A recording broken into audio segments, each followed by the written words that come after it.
saudara sekalian, selamat bertemu kembali.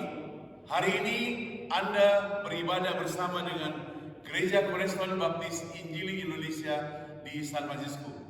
Mari kita mempersiapkan hati kita sejenak.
Firman Tuhan berbunyi demikian. Marilah kita berlomba dengan tekun dalam perlombaan yang diwajibkan bagi kita. Marilah kita melakukan dengan mata yang tertuju kepada Yesus yang memimpin kita dalam iman dan yang membawa iman kita kepada kesempurnaan, yang dengan mengabaikan kehinaan tekun memikul salib ganti sukacita yang disediakan bagi Dia yang sekarang duduk di sebelah kanan tata Allah. Dan Ia adalah pendamaian untuk segala dosa kita, dan bukan untuk dosa kita saja, tetapi untuk dosa seluruh dunia. Kebaktian pada hari ini kita alaskan di dalam nama Allah Bapa, Allah Anak, Allah Roh Kudus. Turunlah kiranya damai sejahtera atas kita sekalian.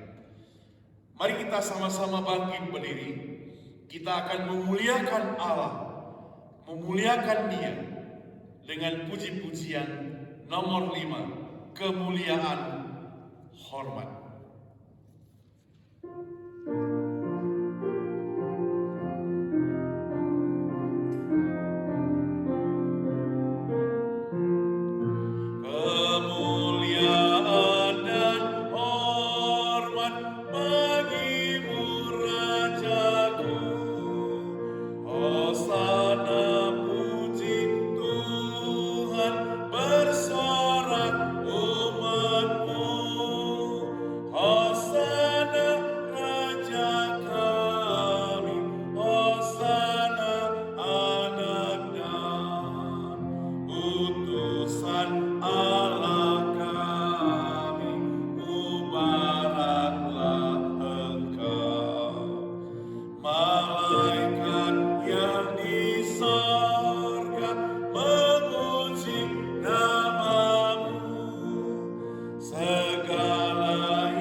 Mari kita masuk dalam doa.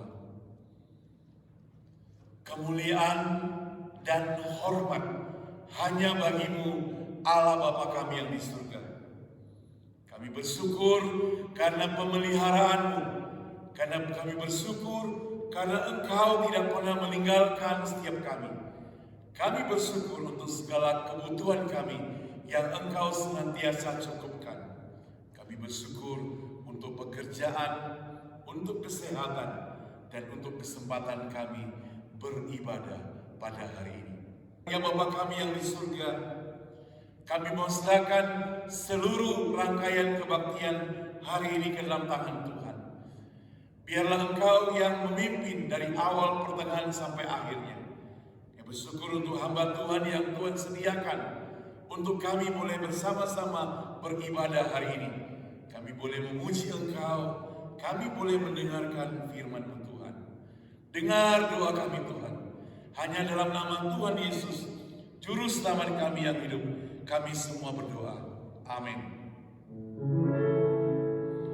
Hormat diberi bagi Bapa, Anak, dan Roh Kudus, dari mula sampai sekarang dan seterusnya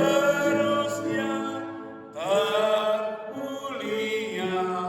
Amin. Amin. Dipersilakan duduk kembali. Mari saudara, kita akan sama-sama memuji Tuhan. Nomor 43, puji Tuhan, Allah penebusku.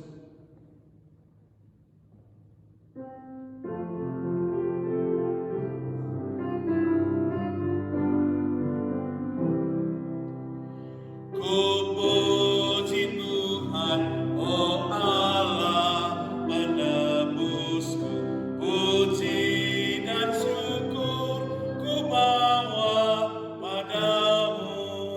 Di hadapan Tuhan aku bersujud, dengan sukacita ku memujimu. Ku menyembah dan memuji Allah Bapa, di bawah naungan-Mu ku aman selalu. Bahaya menyerangku, Kau tak tinggalkanku. Sadar kuasa-Mu dan ku menanglah. Bait ketiga. Ku bersyukur dengan segenap hatiku, pujianku naikkan ke hadirat-Mu, dan dengan kuasa-Mu yang melindungiku, padamu ku puji selama-lamanya.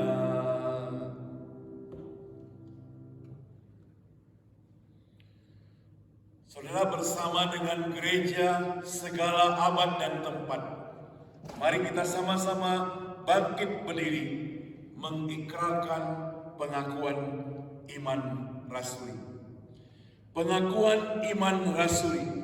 Aku percaya kepada Allah Bapa yang Maha Kuasa, Khalid langit dan bumi, dan kepada Yesus Kristus, Anaknya yang tunggal, Tuhan kita, dikandung daripada Roh Kudus, lahir dari anak darah Maria, yang menderita sengsara di bawah pemerintahan Pontius Pilatus, disalibkan, mati dan dikuburkan, turun ke dalam kerajaan maut, pada hari yang ketiga bangkit pula dari antara orang mati, naik ke surga, duduk di sebelah kanan Allah Bapa yang Maha Kuasa, dan dari sana Ia akan datang untuk menghakimi orang yang hidup dan yang mati. Aku percaya pada Roh Kudus, gereja yang kudus dan am, persekutuan orang kudus, pengampunan dosa, kebangkitan tubuh, dan hidup yang kekal. Amin. Dipersilakan duduk kembali. Mari kita masuk dalam doa syafaat. Allah Bapa kami yang di surga, terpujilah Engkau yang senantiasa memelihara dan menjaga kami. Oh Allah Bapa kami di surga, kami bersyukur untuk kesehatan yang Engkau berikan kepada setiap kami, untuk pekerjaan yang Tuhan berikan kepada setiap kami, untuk keluarga yang Tuhan berikan pada setiap kami. Hari ini kami juga bersyukur untuk gereja kami. Walaupun di masa pandemik yang sudah melewati 1 tahun, tapi Tuhan tidak pernah meninggalkan kami satu persatu. Tuhan tetap memberi kami kesempatan beribadah, walaupun melalui virtual. Tapi kami bersyukur kepada-Mu Tuhan. Kami bersyukur untuk berkat-berkat Tuhan yang senantiasa mengalir dalam seluruh kehidupan kami. Bapa kami di surga, kami juga tidak lupa berdoa untuk persiapan-persiapan kami memasuki Jumat Agung. Kami doakan untuk acara yang dipersiapkan, baik itu Jumat Agung di gereja kami sendiri ataupun Jumat Agung gabungan serta perayaan Paskah pada hari Minggu. Kami menyerahkan segala persiapannya Tuhan, dan kami rindu jemaat sekalian didorong untuk mengajak teman-temannya mengikuti acara ini. Bapa kami di surga, kami juga tidak lupa berdoa untuk keadaan Amerika dan keadaan Indonesia, khususnya kami yang tinggal di Bay Area. Belakangan kami mendengar ada orang-orang jahat yang berkeliaran di sekitar kota ini, yang tiba-tiba saja bisa merampas, bisa merampok, bisa memukul, yang membuat kami merasa takut, yang membuat kami merasa kurang aman. Oh Tuhan, kami menyerahkan semua ke dalam tangan Tuhan. Berikanlah keamanan buat negara kami, kota kami. Kami juga serahkan untuk bangsa dan negara Indonesia Tuhan. Kami doakan untuk pemerintah, dari mulai presiden sampai segenap jajaran yang paling bawah. Tuhan yang memimpin mereka di dalam mengambil segala keputusan. Oh Bapa kami di surga, kami juga tidak lupa berdoa secara khusus untuk pencegahan atau pembasmian pandemik COVID-19. Vaksinasi yang sudah berlangsung, Tuhan pimpin agar semua berjalan dengan lancar. Kami menyerahkan semua ke dalam tangan-Mu Tuhan, dan juga berkati setiap orang-orang yang terlibat dalam pelayanan ini. Berikan mereka tubuh yang sehat, jaga dan pelihara mereka. Dan kami doakan agar pelayanan vaksin boleh berlangsung dengan baik dan secepatnya Tuhan, sehingga kami boleh hidup lebih leluasa lagi di negeri kami, di tempat kami berkediaman. Semua kami serahkan ke dalam tangan Tuhan. Bapa kami di surga, kami juga bersyukur untuk hari ini ada hamba Tuhan dari Melbourne, Australia, Pendeta Yonatan Chandra yang boleh menyampaikan firman Tuhan. Nanti kami doakan agar firman Tuhan disampaikan boleh jadi berkat bagi kami semuanya. Kami doakan juga untuk pelayanan beliau, kami serahkan ke dalam tangan Tuhan. Tuhan, kami menyerahkan seluruh rangkaian kebaktian kami pada hari ini, baik kami yang melayani maupun kami yang mendengarkan firman Tuhan. Oh Tuhan, doa yang kami sampaikan pada hari ini belum sempurna. Sempurnakanlah Tuhan dengan doa yang Engkau pernah ajarkan kepada murid-murid-Mu. Bapa kami yang di surga, dikuduskanlah namamu, datanglah kerajaan-Mu, jadilah kehendak-Mu di bumi seperti surga. Berikanlah kami pada hari ini makanan kami yang secukupnya, dan ampunilah kami akan kesalahan kami, seperti kami juga mengampuni orang yang bersalah pada kami. Dan janganlah bawa kami ke dalam pencobaan, tetapi lepaslah kami pada yang jahat, karena Engkau punya kerajaan dan kuasa dan kemuliaan sampai selama-lamanya. Amin. Nah saudara, sebelum kita bersama-sama mendengar firman Tuhan, kita bersyukur kepada Tuhan. Hari ini ada seorang hamba Tuhan, Pendeta Yonatan Chandra. Beliau melayani di gereja berbahasa Indonesia di Melbourne, Australia. Berkesempatan untuk menyampaikan firman Tuhan untuk kita semua. Melalui kesempatan ini saya mewakili Gereja Cornerstone Injili Indonesia yang ada di San Francisco mengucapkan terima kasih. Kiranya Tuhan Yesus memberkati. Mari saudara, untuk mempersiapkan diri kita mendengarkan firman Tuhan, kita akan nyanyi nomor 120, Pimpin ke Kalvari. Pimpin ke Kalvari.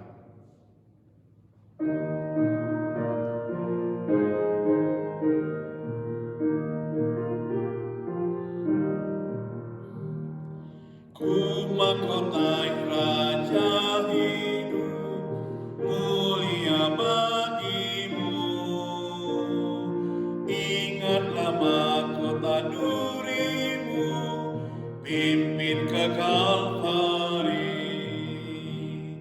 Tak ku lupa Getsemani, tak ku lupa sengsaramu, tak ku lupakan kasihmu, pimpin ke Kalvari. Ia terbaring dalam kubur, murid pun bersedih. Malaikat berjubah putih jaga di sampingmu. Tak ku lupa Getsemani, tak ku lupa sengsaramu, tak ku lupakan kasihmu, pimpin ke Kalvari. Ketiga, Maria di pagi hari datang ke kuburmu, namun kosonglah kuburmu, engkau telah bangkit. Tak ku lupa, tak ku lupa Getsemani, tak ku lupa sengsaramu, tak ku lupakan kasihmu, pimpin ke Kalvari. Bait keempat setengah suara. Ku rela segenap hati memikul salibku, terima cawan besertamu, pimpin ke Kalvari. Tak ku lupa Getsemani, tak ku lupa sengsaramu, tak ku lupakan kasihmu, pimpin ke Kalvari. Mari kita mendengarkan firman Tuhan. Shalom Bapak Ibu sekalian, Jemaat Cornerstone Evangelical Baptist Church. Senang berjumpa dengan jemaat semua di sana, dan saya juga senang bisa menyapa Pastor Somiman dan Semu. Mereka berdua adalah teman-teman waktu saya masih bersama-sama belajar di Seminari Alkitab Asia Tenggara Malang. Dan saya berterima kasih kepada Pendeta Somiman dan Semu yang memberi kesempatan kepada saya menyampaikan firman Tuhan pada kebaktian siang hari ini. Saat ini saya akan mendasarkan firman Tuhan dari Kisah Rasul 20 ayat 7 sampai dengan ayat 12. Saya akan membacakannya bagi jemaat sekalian. Pada hari pertama dalam minggu itu, ketika kami berkumpul untuk memecah-mecahkan roti, Paulus berbicara dengan saudara-saudara di situ karena ia bermaksud untuk berangkat keesokan harinya. Pembicaraan itu berlangsung sampai tengah malam. Di ruang atas di mana kami berkumpul dinyalakan banyak lampu. Seorang muda bernama Eutychus duduk di jendela. Karena Paulus amat lama berbicara, orang muda itu tidak dapat menahan kantuknya. Akhirnya ia tertidur lelap, jatuh dari tingkat ketiga ke bawah. Ketika ia diangkat, ia sudah mati. Tetapi Paulus turun ke bawah, ia merebahkan diri ke atas orang muda itu, mendekapnya dan berkata, "Jangan ribut, sebab ia masih hidup." Setelah kembali di ruang atas, Paulus memecah-mecahkan roti lalu makan. Habis makan, masih lama lagi ia berbicara sampai fajar menyingsing. Kemudian ia berangkat. Sementara itu mereka mengantarkan orang muda itu hidup ke rumahnya, dan mereka semua merasa sangat terhibur. Saudara, tentu kita disebut berbahagia kalau bukan hanya membaca, menyimpan, tetapi terlebih lagi melakukan dalam hidup kita setiap hari. Mari sebelum kita merenungkan firman Tuhan, kita berdoa. Bapa, firman-Mu sudah kami baca, dan sekarang waktunya bagi kami untuk menggali, merenungkannya, dan mencoba mengaplikasikan dalam hidup kami, baik selaku orang percaya maupun juga selaku komunitas orang percaya, yaitu gereja. Sanggupkan hamba-Mu menyampaikan firman Tuhan ini dengan jelas, sehingga baik yang mendengar maupun yang menyampaikan, semuanya diberkati. Hanya dalam nama Tuhan Yesus kami berdoa. Amin. Bapak Ibu sekalian, hari ini tema khotbah kita adalah bagaimana kita atau bagaimana gereja tetap hidup. Bagaimana gereja kita tetap hidup. Saudara, bacaan kisah tentang Eutikus yang tertidur dari mendengarkan khotbah dan akhirnya jatuh dari tingkat 3 dan meninggal, itu adalah bagian dari kisah perjalanan Paulus yang ketiga. Kita tahu Paulus pernah ada di kota Efesus selama 3 tahun. Dan kemudian ketika dalam perjalanannya kembali ke Yerusalem, Paulus sempat mampir ke Troas, dan di sana dia menetap di rumah Karpus. Bagaimana kita tahu bahwa itu rumahnya Karpus? Ada kemungkinan besar karena pada waktu menjelang pemenjaraannya, Paulus pernah meminta Timotius mampir ke Troas untuk mengambil jubah yang tertinggal di sana. Itu bisa dilihat di dalam 2 Timotius 4 ayat 13. Kalau Timotius mampir ke Troas mengambil jubahnya Paulus, tentu kemungkinan besar itu di rumah Karpus. Sedikit gambaran saudara sekalian, rumah Karpus adalah rumah yang cukup besar dan itu dijadikan tempat mengajar oleh Paulus. Rumah ini terdiri dari 3 lantai. Nah, jadi setelah tinggal seminggu lamanya, maka pada hari Minggu, seperti biasanya Paulus memimpin ibadah dan setelah itu dilanjutkan lagi dengan kelas Bible study. Banyak orang yang datang pada saat itu haus akan pengajaran Paulus. Apalagi saudara sekalian, Paulus belum pernah mengajar langsung jemaat di Troas ini yang memang baru berdiri. Karena keesokan harinya Paulus harus berangkat, maka Paulus menggunakan waktu yang tersisa dengan maksimal. Maka dia mengajar terus secara maraton tanpa henti. Namun kondisi ruangan saat itu yang sangat tidak nyaman. Di dalam ayat 8 di sana dikatakan, di ruang atas di mana kami berkumpul dinyalakan banyak lampu.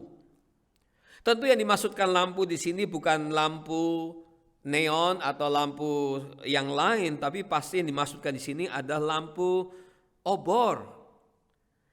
Bukan LED, secara literal artinya adalah obor. Saudara sekalian, bisa dibayangkan apa yang dirasakan orang-orang di dalam ruangan yang penuh dengan manusia itu dan diterangi oleh obor-obor. Andai kata bukan obor, maka pada zaman itu yang umum mereka gunakan adalah lentera minyak. Kalaupun bukan obor, lentera minyak. Jadi bisa dibayangkan betapa pengap ruangan itu. Apalagi berada di daerah Mediterania yang sangat humid. Tentu semua itu membuat kadar oksigen di dalam ruangan menjadi sangat tipis. Sehingga dapat dipahami dalam kondisi semacam itu bisa menimbulkan drowsiness. Dan betul, itulah yang terjadi. Sementara Paulus berkhotbah mengajar dengan berapi-api, begitu lamanya, karena kekurangan oksigen menyebabkan seorang pemuda bernama Eutikus tertidur lelap dan akhirnya jatuh ke bawah. Nah, walaupun jatuh dari lantai ketiga ke tanah, puji Tuhan, menurut Paulus pemuda itu tidak mati. Kuasa Tuhan dinyatakan, khususnya pada waktu Paulus merebahkan tubuh ke atas Eutikus, maka kembalilah kesadaran diri. Mujizat terjadi, saudara sekalian. Setelah itu saya percaya sekali, pasti seluruh jemaat tidak ada lagi yang ketiduran. Betul? Saudara, tentu kita sedih atas apa yang terjadi dengan Eutikus. Pertama, kita sedih karena dia tertidur pada saat Paulus berkhotbah.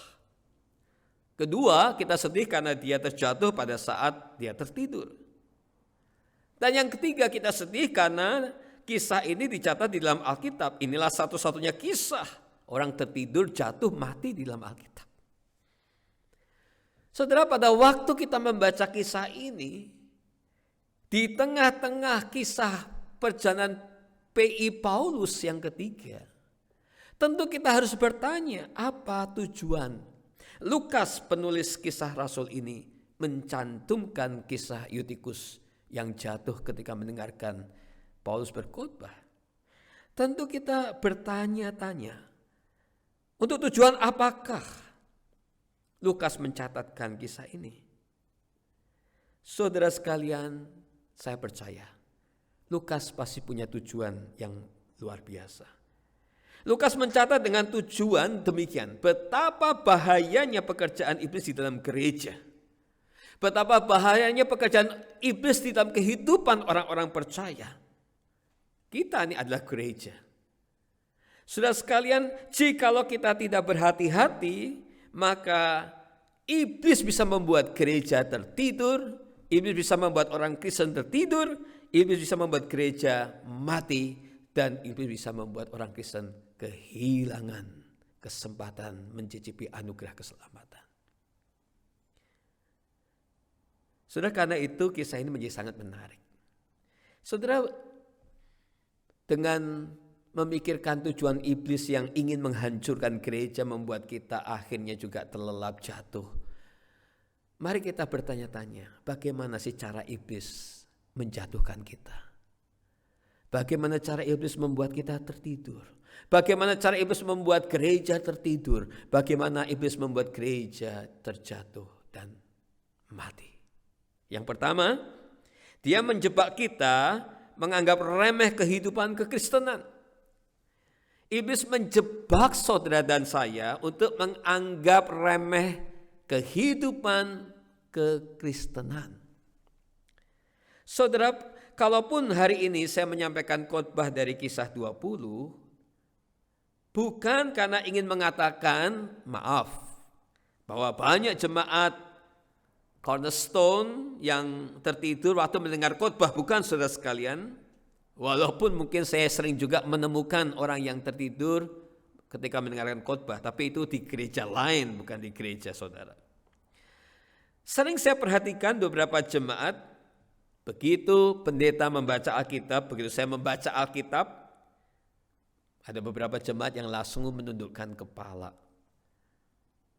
Saya kira tentu bukan membaca, tetapi beberapa juga mulai jatuh tertidur.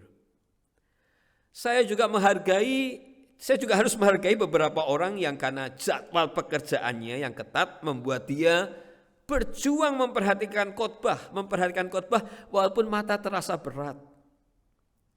Ya, ada orang yang karena schedule pekerjaan akhirnya dia ke gereja dengan mata yang berat, saudara sekalian, tapi dia berjuang. Beberapa juga jatuh tertidur dalam kebaktian karena pengaruh-pengaruh pengobatan yang dia lakukan.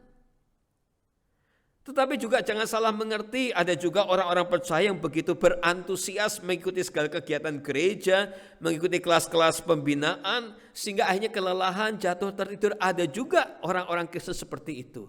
Saking sibuknya pelayanan, akhirnya kalau mendengar khotbah tertidur. Lelah, saudara sekalian. Saudara, kisah Eutikus yang tertidur dan jatuh ini tentu bisa dijelaskan secara medis seperti yang saya sebutkan di atas, bukan? Ya, seperti yang saya sebut di atas, sangat mungkin dia mengalami kekurangan oksigen karena ruangan yang pengap, banyak orang, nyala obor di mana-mana, bisa saja terjadi. Dan bukan saya ingin mengalegoriskan oksigen itu adalah Roh Kudus, sehingga dengan gegabah kita berkata bahwa Eutikus jatuh dan mati karena tidak ada Roh Kudus. Bukan, saudara sekalian. Saya hanya ingin mengatakan bahwa doa, membaca Alkitab, melayani, bersekutu dengan saudara seiman, itu seperti oksigen bagi kehidupan orang beriman.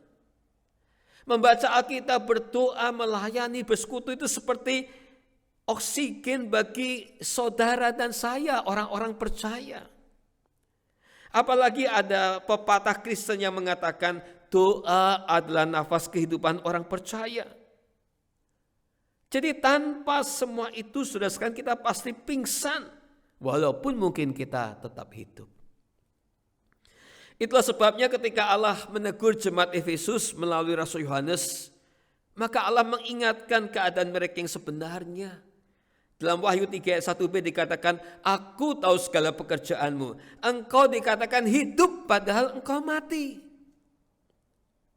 Saya yakin peringatan Allah kepada mereka itu sangat familiar, saudara sekalian, karena mereka juga mengenal jemaat Efesus, jemaat yang pernah dilayani Rasul Paulus selama 3 tahun.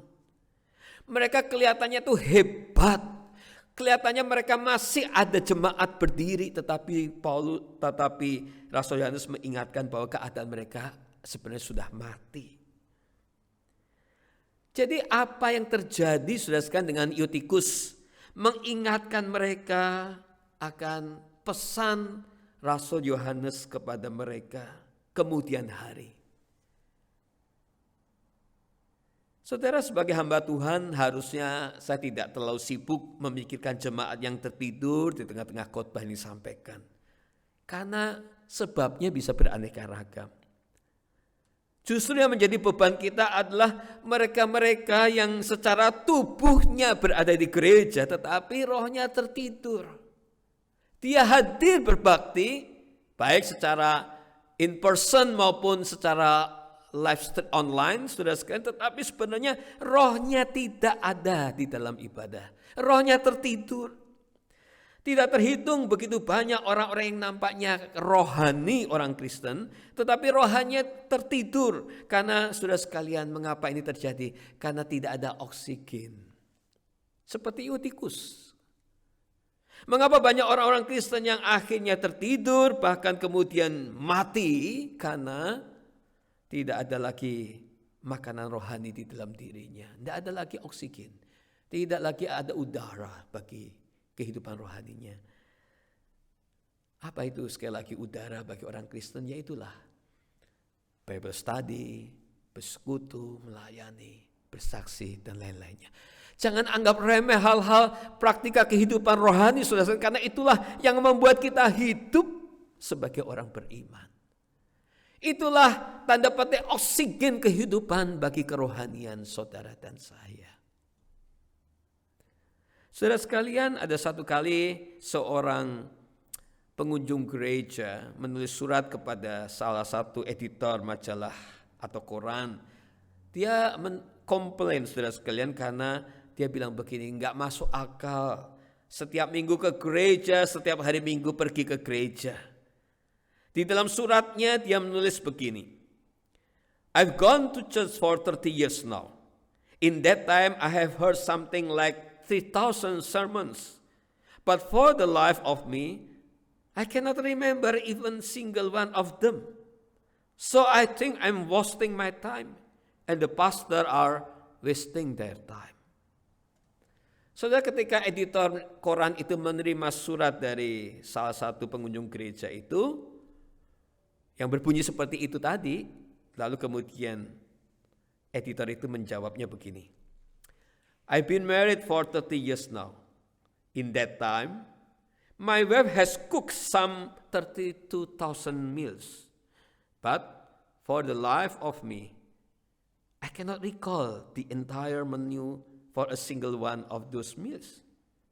But I do know this, they all nourish me and give me the strength I needed to do my work. If my wife had not given me these meals, I would be physically dead today.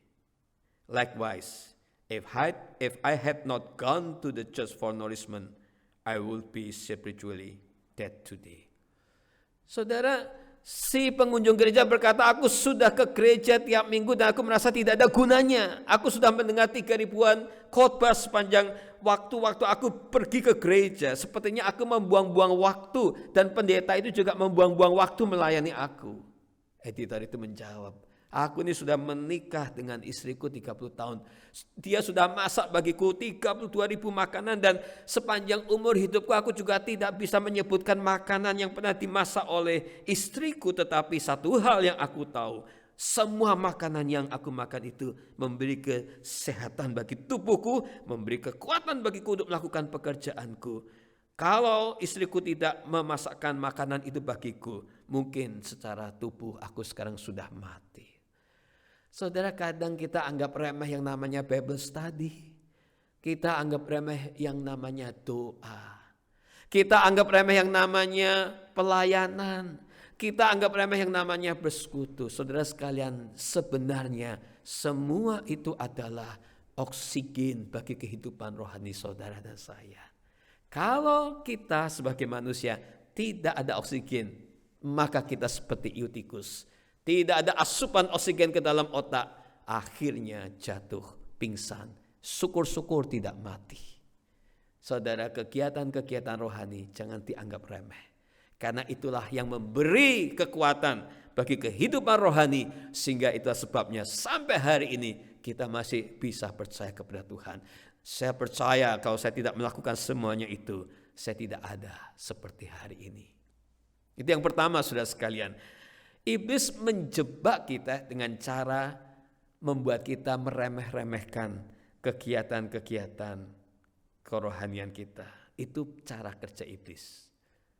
Yang kedua, cara kerja iblis adalah, yang kedua di sini adalah dia meracuni orang Kristen untuk berkompromi atas dosa-dosanya. Dia meracuni kita untuk berkompromi atas dosa-dosanya. Banyak orang yang percaya yang tertidur ketika mendengarkan firman Tuhan karena memang mereka sebenarnya sedang mengalami kematian rohani. Sangat mudah sekali kita ini mengalami kesuaman rohani walaupun kita berada di rumah Tuhan, aktif melayani. Saudara sekalian, bagaimana kesuaman rohani itu bisa terjadi? Bagaimana kehidupan rohani kita bisa meredup bahkan akhirnya mati? Saudara, iblis biasa bekerja dengan sangat-sangat luar biasa. Dia membuat kita, saudara sekalian, sedikit-sedikit berkompromi dengan dosa. Sedikit-sedikit berkompromi dengan dosa. Saya tidak ingin mengatakan bahwa Eutikus jatuh karena ia menganggap remeh dosa-dosa di dalam hidupnya.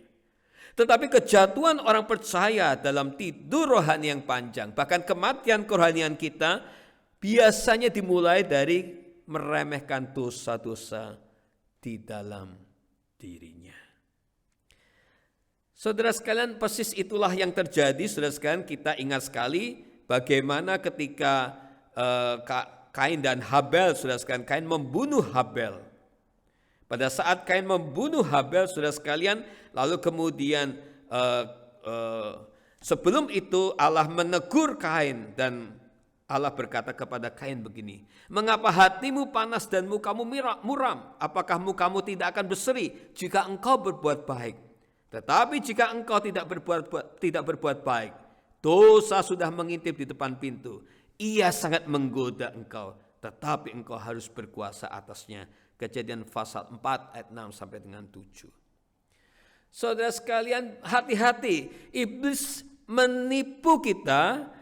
Iblis meracuni orang Kristen untuk menganggap remeh atas dosa. Itulah sebabnya Allah berkata kepada Kain, hati-hati, iblis sudah mengintip. Dosa itu sudah mengintip di depan pintu. Ia sangat menggoda engkau. Saudara sekalian, C.S. Lewis dalam bukunya berkata, "The safest road to hell is the gradual one. The gentle slope, soft underfoot, without sudden turnings, without milestone, without signpost." Saudara, jalan paling lancar menuju neraka adalah jalan yang gradual, yang menurun secara perlahan tapi pasti. Turunan yang kelihatannya itu aman tetapi membahayakan. Jalan-jalan yang sebenarnya tidak mendadak, tidak banyak tekukan mendadak, tetapi sebenarnya jalan-jalan yang menuju kepada maut. Itu cara iblis menipu kita. Jadi saudara sekalian, berdosa umumnya dimulai dengan apa sih? Kompromi. Terpeleset. Itu alasan yang paling banyak. Saudara sekalian, Sering orang Kristen jatuh di dalam rohani, kehidupan rohaninya, saudara sekalian, karena apa? Karena sering menganggap remeh dosa-dosa kecil dalam hidupnya. Misalnya saudara sekalian Simpson, ia memulai dan mengakhiri pelayanannya dengan iman, tetapi di tengah-tengah perjalanan pelayanannya dipenuhi kekacauan. Dosa semakin merajai kehidupan Simpson secara perlahan demi perlahan, sedikit demi sedikit, dan akhirnya menguasai kehidupannya. Sudah sekalian, mulai dari bohong-bohong kecil, mulai dari mengabaikan kuasa Tuhan, sampai akhirnya dia betul-betul melawan Tuhan dengan membocorkan kekuatannya ada di dalam dirinya kepada Delilah. Dan itu membuat akhirnya saudara sekalian kondisi kerohanian Simpson nampak begitu ringkih, jatuh dalam titik nadir. Dan dia baru sadar pada saat di pangkuan Delilah. Dia dibangunkan, tetapi pada saat itu dia merasa masih berkenan kepada Tuhan. Sehingga dia berkata, seperti yang sudah-sudah aku akan bebas dan akan meronta lepas. Tetapi Alkitab berkata, tetapi tidaklah diketahuinya bahwa Tuhan telah meninggalkan dia. Hakim-Hakim 16 ayat 20. Saudara, hati-hati. Dari hal-hal kecil jadi besar. Tapi banyak orang Kristen tidak sadar. Dia pikir Tuhan masih bersama dengan dia, padahal Tuhan sudah meninggalkan dia. Berapa banyak orang yang sudah mulai meninggalkan, mulai berkompromi dengan dosa, tapi masih merasa yakin bahwa Tuhan ada di pihak dia. Bertobat saudara sekalian. Jadi sekalipun secara lahiriah segala sesuatu nampaknya baik-baik saja, dosa yang tidak diakui membuat kita menjadi tidak sensitif. Bahkan akhirnya tidak lagi tertarik kepada hal-hal rohani. Itulah sebabnya kepada jemaat di Korintus, Paulus mengingatkan bahwa hidup kekristenan itu adalah sesuatu peperangan. Menjadi orang Kristen itu adalah sedang berperang secara rohani. Karena itu dikatakan jangan tidur. Dalam 1 Korintus 15 ayat 34 dikatakan sadarlah, bahasa Inggris awake. Sadarlah kembali sebaik-baiknya dan jangan berbuat dosa lagi.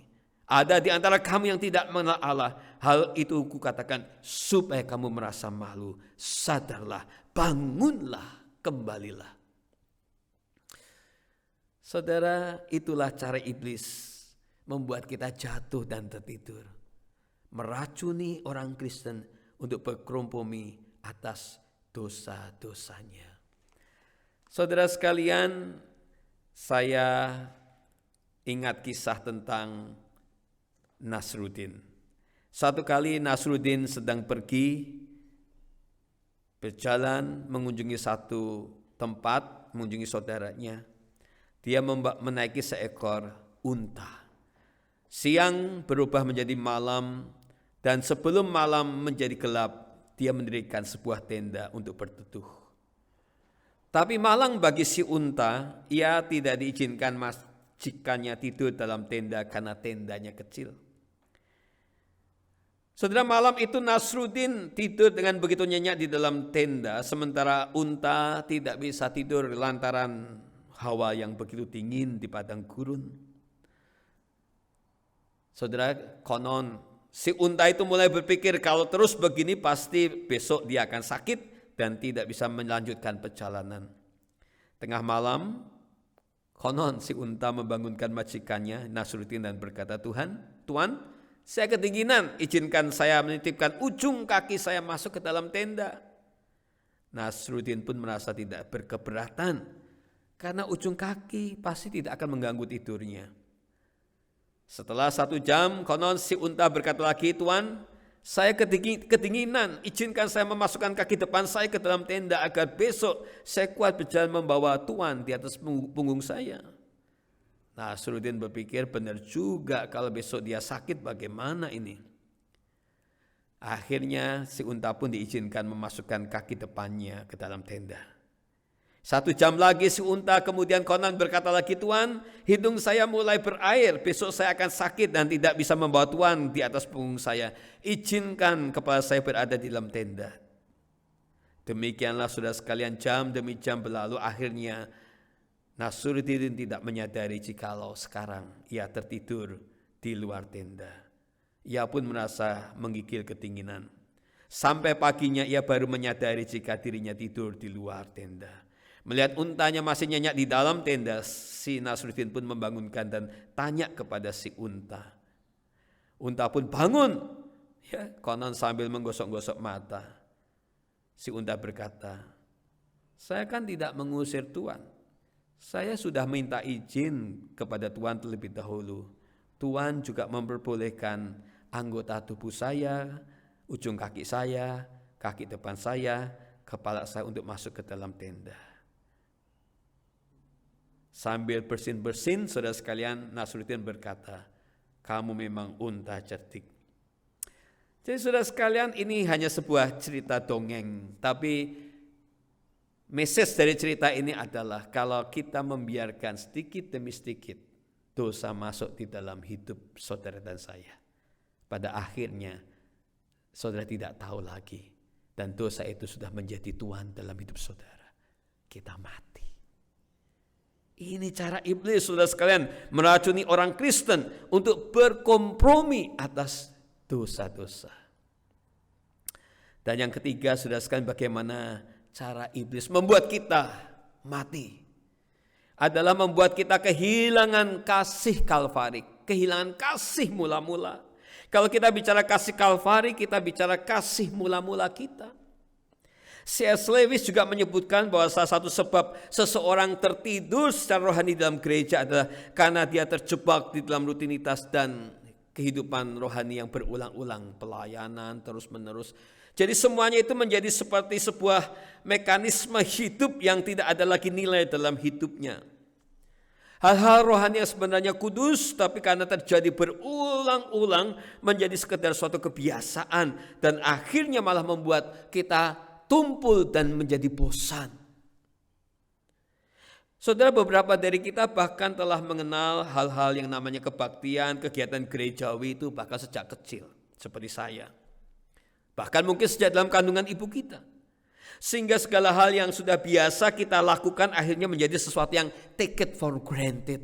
Tidak ada lagi nilainya. Dengan mudah sekali gereja dan seluruh kegiatan di dalamnya menjadi tempat yang sangat membosankan. Nah, ini bahayanya saudara sekalian. Mungkin beberapa dari kita tidak pernah tertidur di gereja. Kita tidak pernah mati sebagai orang Kristen. Kita masih semangat sebagai orang Kristen. Kita masih kelihatan di dalam gereja, maksud saya. Tetapi bisa saja kita jenuh dengan gereja. Kita menghadapi keadaan jenuh dengan kegiatan gerejawi. Saudara, mengapa semua itu terjadi? Karena kita sebenarnya sudah kehilangan kasih Kalvari, kasih mula-mula. Kasih yang pertama-tama, yang dulu membuat kita jatuh tersungkur dan menerima Yesus sebagai Tuhan dan Juru Selamat kita. Kasih yang membuat kita datang mengaku dosa kita dan melepaskan kehidupan lama kita dan berjanji setia kepada Dia seumur hidup kita. Masih adakah getaran-getaran di hati kita setiap kali kita memandang kasih Golgota itu? Itulah kasih yang pernah menyelamatkan saudara dan saya. Saudara sekalian, Erwin Lutzer dalam bukunya berkata, "Someone has said that it is difficult for us to embrace the cross in a day when personal enjoyment is king." Seseorang pernah berkata bahwa begitu sulitnya bagi kita untuk memeluk kembali salib Tuhan ketika pada hari-hari pada saat di mana kenikmatan hidup itu menjadi tuan, menjadi raja hidup kita. Betul tidak? Hari-hari ini semua sedang mencari kenikmatan hidup. Maunya semuanya serba bisa dinikmati. Pada saat orang mencari kenikmatan hidup, mengejar kenikmatan hidup, maka betapa sulitnya orang untuk kemudian kembali memeluk salib Tuhan. Karena pada salib itulah korban darah Tuhan dicurahkan. Bahkan sebuah peringatan keras dari P.T. Forsyth berkata demikian, "If you move the faith from that center, you have driven the nail into the church coffin. Kalau kita menyingkirkan iman kita dari pusatnya, pusat itu apa sih? Pusat iman Kristen itu adalah salib Tuhan. Maka kita sedang memakukan, sedang menutup peti jenazah gereja. Saudara sekalian, kita sedang mengambil paku kayu salib itu untuk kita pukulkan, mengunci peti jenazah gereja. Artinya, kalau iman kita ini tidak lagi berpusat kepada salib Tuhan, maka itu sama artinya kita sedang membawa gereja, menguburkan gereja kita, menguburkan kerohanian kita, menguburkan pelayanan kita. Saudara, tahun 1961, Pendeta Stephen Tong ketika berada di Semarang, ketika saat itu hatinya gelisah melihat tantangan pelayanan yang tidak mudah.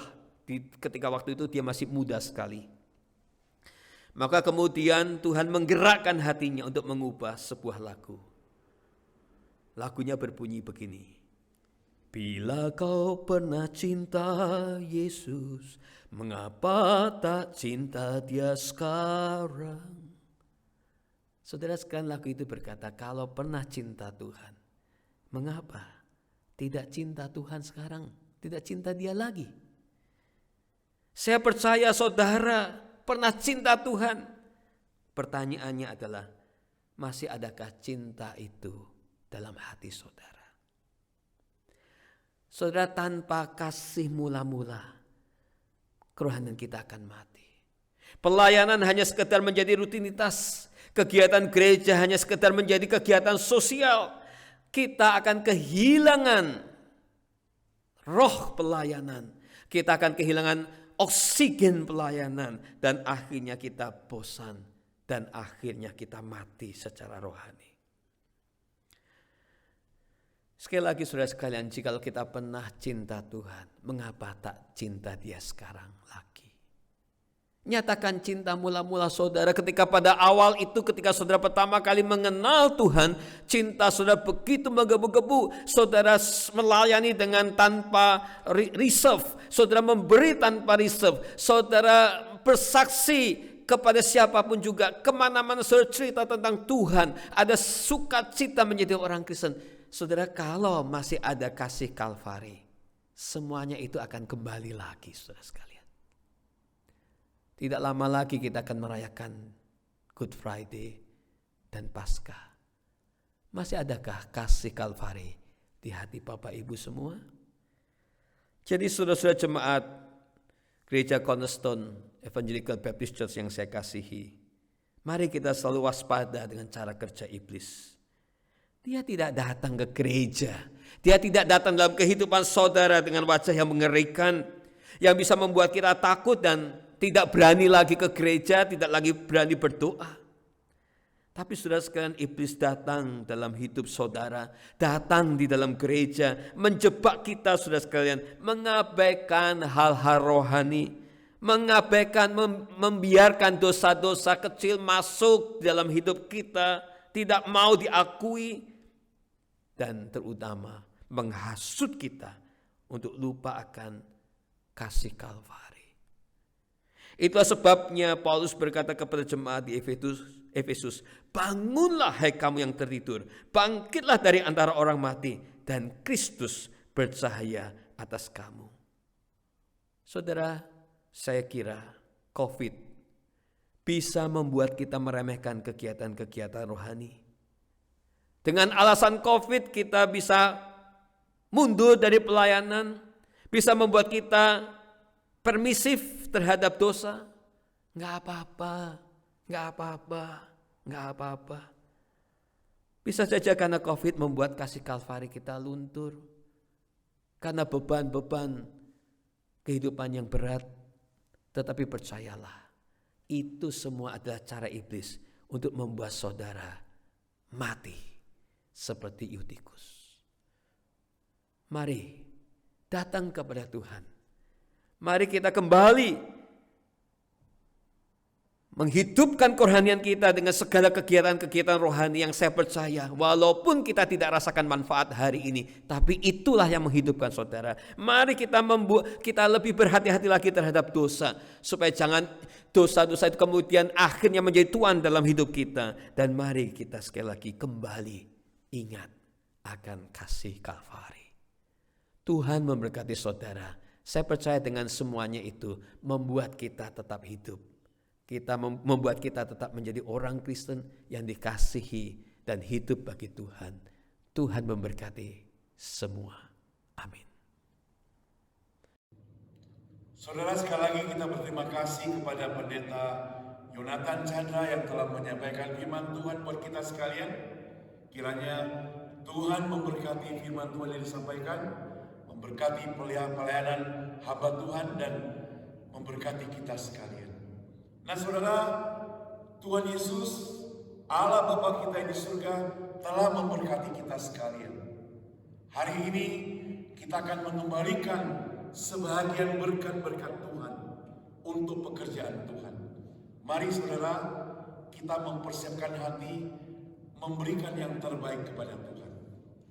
Kita akan sama-sama nyanyikan nomor 340, meresponi firman Tuhan yang kita dengar semuanya tadi. 340. Bila kau pernah cinta Yesus, apakah engkau masih mencintainya sekarang?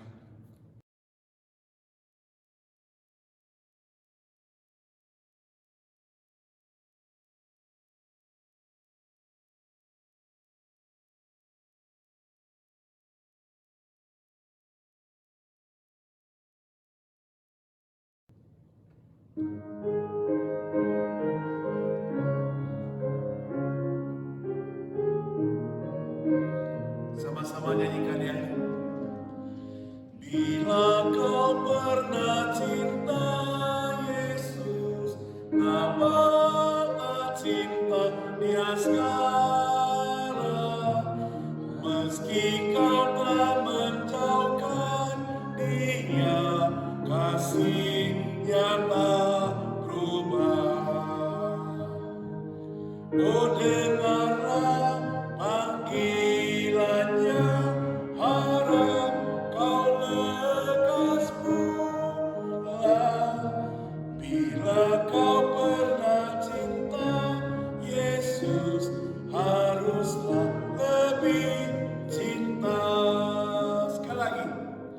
Bila kau pernah cinta Yesus, kenapa tak cinta Dia sekarang? Meski kau telah menjauhkan Dia, kasih-Nya tak berubah. Oh dengarlah panggilannya, harap kau lekas pulang. Bila kau pernah cinta Yesus, haruslah lebih cinta. Kita berdoa ucapan syukur. Kami bersyukur kepadamu Tuhan, karena berkesempatan saat ini mengembalikan yang terbaik kepadamu dengan memberikan persembahan. Kami bersyukur untuk firman Tuhan yang sudah kami dengar bersama.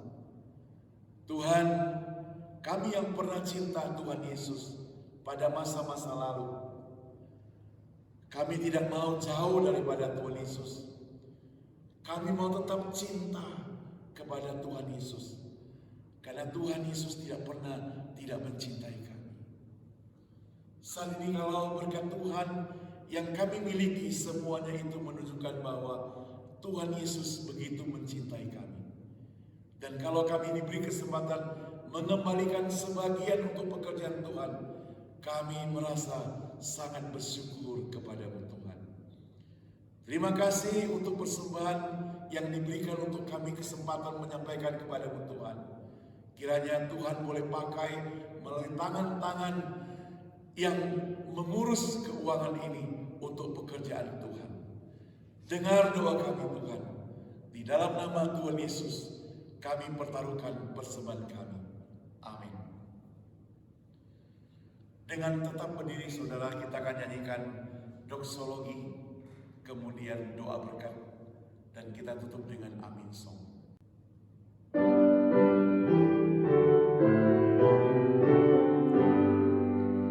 Puji Allah Bapa Putra, puji Allah Roh Kudus, ketiganya yang esa. Mohon selamat sumber berkat. Amin.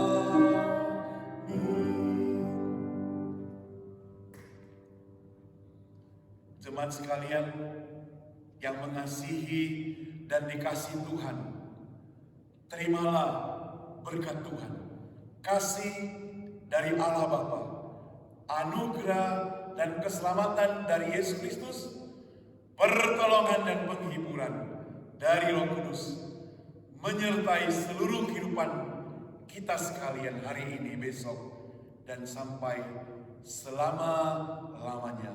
Amin. Amin. Amin.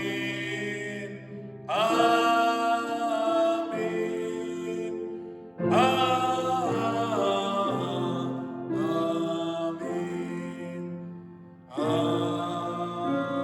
Amin. Silakan duduk, doa teduh.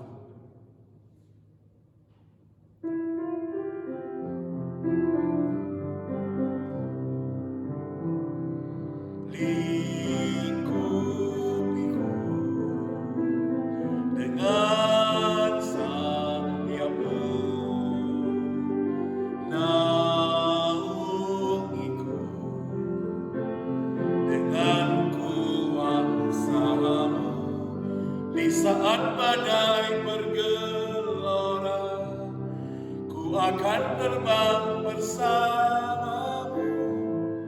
Bapa kau Raja atas semesta, ku tenang sebab kau Allahku. Ku tenang sebab kau Allahku. Di saat badai bergelora, ku akan terbang bersamamu. Bapa kau Raja atas semesta, ku tenang sebab kau Allahku. Ku tenang sebab kau Allahku. Saudara sekalian, pada tanggal 23 Maret sampai 1 April, kita akan mengadakan acara doa dan puasa dalam rangka menyambut Jumat Agung dan Paskah. Tetap perhatikan info kami, pengumuman kami, baik melalui website ataupun melalui timeline di Facebook ini. Pada hari Jumat, tepatnya Jumat Agung 2 April, jam 3 sore, kita akan mengadakan kebaktian Jumat Agung, memperingati hari kematian Tuhan Yesus. Dan hari Paskah kita peringati pada hari Minggu dalam kebaktian hari Minggu. Perlu diingat bahwa jam 7 malam pada hari Jumat, kita akan mengadakan kebaktian gabungan dalam rangka memperingati Jumat Agung. Nanti linknya semuanya akan saya berikan melalui timeline kita. Perhatikan saja di sana. Terima kasih, Tuhan memberkati kita.